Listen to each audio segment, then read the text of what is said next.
Perkenalkan, nama saya Nuri Inadelia dengan NIM 420211401 sebagai pemateri perdagangan internasional.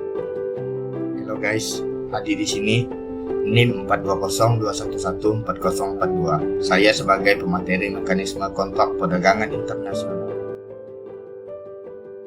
Halo, perkenalkan, saya Dayang Gibi Asra dengan NIM 4202114050 sebagai pemateri mekanisme pembayaran perdagangan internasional. Nah, di sini saya akan menjelaskan pengertian perdagangan internasional. Apa sih perdagangan internasional? Perdagangan internasional merupakan kegiatan jual beli barang atau jasa yang dilakukan oleh individu atau perusahaan antar negara. Kalian bisa melihat antara negara Indonesia dan negara Italia sedang melakukan kerjasama. Di sini saya akan memberikan contoh perdagangan internasional. Secara individu, ketika seseorang membeli barang impor seperti tas fosil dan HP iPhone. Sedangkan contoh perusahaan yaitu ketika seseorang perusahaan membeli barang dari luar negeri dalam jumlah banyak untuk dijual kembali di dalam negeri. Sahabat akuntansi pasti bertanya, mengapa sih melakukan perdagangan internasional? Perdagangan internasional dilakukan agar memenuhi kebutuhan barang dan jasa dalam negeri. Dalam perdagangan internasional, kita mengenal yang namanya ekspor dan impor. Ekspor pengiriman barang atau jasa ke luar negeri. Negara yang melakukan ekspor disebut eksportir. Contohnya ketika kamu menjual barang ke luar negeri. Sedangkan impor memasukkan barang atau jasa dari luar negeri. Faktor pendorong perdagangan internasional. Kerjasama internasional di bidang perdagangan terjadi karena adanya beberapa faktor pendorong yang mengharuskan suatu negara mengadakan kerjasama di bidang perdagangan. Pertama, keterbatasan sumber daya. Keterbatasan sumber daya, sejarah peradaban manusia menunjukkan bahwa kebutuhan dari keinginan manusia tidak terbatas. Namun di sisi lain, sumber daya yang digunakan untuk memenuhi kebutuhan dan keinginan tersebut cenderung terbatas. Kedua, adanya perbedaan kondisi geografis, yang dimana perbedaan kondisi alam yang menyebabkan perbedaan sumber daya yang dimiliki, sehingga untuk memenuhi kebutuhan diperlukan pertukaran barang dan jasa. Ketiga, adanya perbedaan teknologi, yang dimana negara yang menguasai ilmu pengetahuan dan teknologi akan mampu memproduksi barang dan jasa yang lebih banyak bermutu dan efisien dibandingkan dengan negara yang tidak menguasainya. Keempat, adanya perbedaan selera. Dengan adanya pergeseran selera, pertukaran budaya tentu saja dapat menghasilkan pergeseran selera. Kemudian pergeseran selera masyarakat menghasilkan keinginan want dan kebutuhan. Manfaat perdagangan internasional, yang pertama manfaat di bidang ekonomi, kedua manfaat di bidang sosial, ketiga manfaat di bidang budaya, keempat manfaat di bidang politik, kelima manfaat di bidang penerapan ilmu pengetahuan dan teknologi, keenam manfaat di bidang pertahanan dan keamanan. Bentuk aktivitas perdagangan internasional. Berikut adalah berbagai jenis perdagangan internasional. Pertama, barter, merupakan transaksi dengan saling menukarkan barang satu sama lain. Kedua, konsiasi. Dalam lingkup internasional, barang-barang yang mau dijual dititipkan di pasar internasional dulu menunggu adanya pembeli. Dan ketiga, package deal, merupakan kegiatan perdagangan internasional yang berguna untuk memperluas pasar suatu produk. Keempat, order crossing adalah perdagangan yang terjadi di negara yang saling berbatasan dan berdasarkan perjanjian tertentu.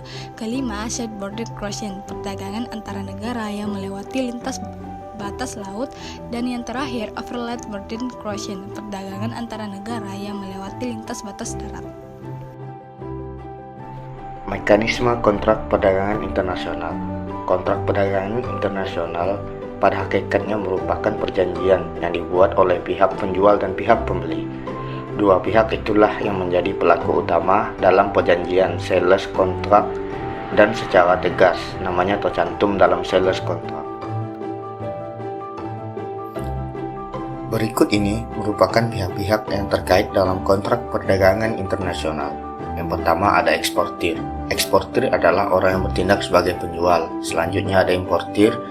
Importir adalah orang yang bertindak sebagai pembeli. Untuk yang ketiga ada indentur.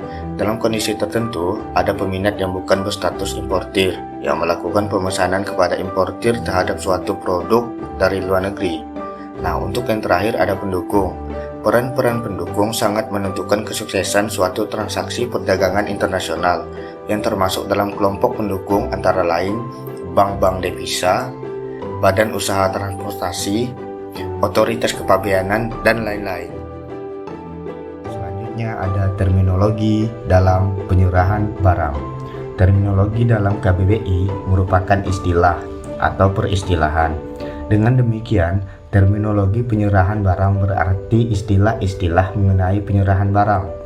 Jadi, yang dimaksud dengan terminologi di sini adalah proses penyerahan barang merujuk pada istilah-istilah yang digunakan dalam proses transfer atau pengiriman barang dari satu pihak ke pihak lain. Ini melibatkan konsep pengirim, penerimaan, dan semua langkah terkait dalam proses tersebut. Terminologi dalam penyerahan barang ini terdapat dalam Incoterm atau International Commercial Term. Incoterm adalah suatu kumpulan istilah yang dibuat untuk menyamakan pengertian antara penjual dan pembeli dalam hal perdagangan internasional yang berisi hak dan kewajiban penjual dan pembeli yang berhubungan dengan pengiriman barang. Term memiliki tujuan yaitu menghindari, mengurangi, atau bahkan meniadakan terjadinya ambiguitas atau perbedaan interpretasi ketika terminologi tersebut dalam kontrak. Incoterm ini dapat mencakup syarat-syarat seperti biaya pengiriman, asuransi, dan dokumen ekspor.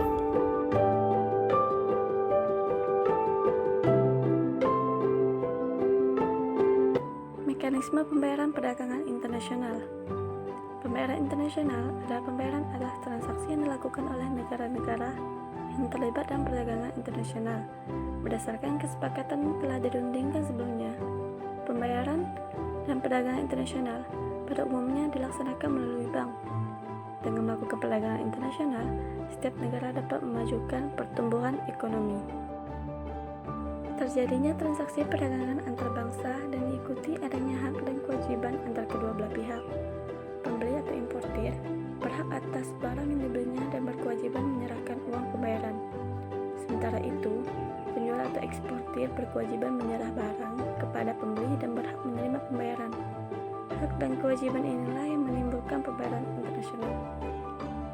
Serta ada beberapa alat pembayaran internasional yang digunakan saat melakukan transaksi atau perdagangan dengan negara lain. Semua alat pembayaran ini bersifat umum dan dapat digunakan oleh pelaku UKM dalam kegiatan ekspor dan impor. Salah satu dari alat pembayaran tersebut sesuai dengan kesepakatan dengan eksportir atau importir negara lain. Yang pertama ada surat dagang wesel atau commercial bill of exchange. Merupakan pembayaran yang dilakukan dengan cara eksportir menarik surat wesel atas importer sejumlah barang-barang beserta biaya-biaya pengiriman. Serta ada kompensasi pribadi atau private compensation. Merupakan cara pembayaran dengan mengalihkan penyelesaian utang piutang pada seorang penduduk dalam satu negara tempat penduduk tersebut tinggal. Namun pembayaran ini digunakan di Indonesia sekitar tahun 1960-an. Namun sekarang sudah tidak banyak lagi digunakan dalam perdagangan internasional. Selanjutnya ada pembayaran tunai atau cash payment. Merupakan pembayaran yang dilakukan dengan menggunakan uang tunai atau cek. Ini dilakukan bersama-sama dengan surat pesanan atau menunggu terimanya kabar bahwa barang telah dipesan, dikapalkan oleh eksportir. Cara pembayaran ini mempunyai risiko besar. Serta ada letter of credit, merupakan surat yang dikeluarkan oleh bank atas permintaan pembelian sejumlah barang, di mana bank yang akseptir menyetujui dan membayar surat wesel yang ditarik oleh eksportir.